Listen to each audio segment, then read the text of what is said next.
How to change currency in Agoda. Hello, welcome to our channel, and in this tutorial, I will teach you how to change currency in Agoda. So please watch till the end to properly understand the tutorial.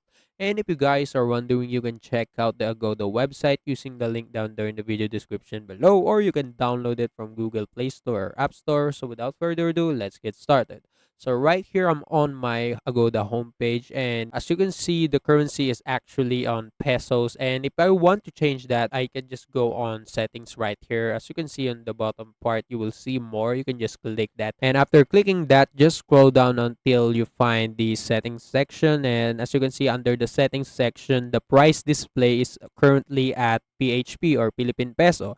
And if I want to change that, I can just click it, and as you can see, it will show me a bunch of currency display. And if I want to choose any of that, I can just click them. So for example, I'm going to change my price display into US dollars, and as you can see, I click it, and if I go back to the home page, as you can see, the currency is already on US dollars. And yeah, that's it. That's how you can change currency on Agoda. It's pretty much basic. And also, that's it for today's tutorial. If you want more, please like this video, subscribe to our channel, and see you in the next one.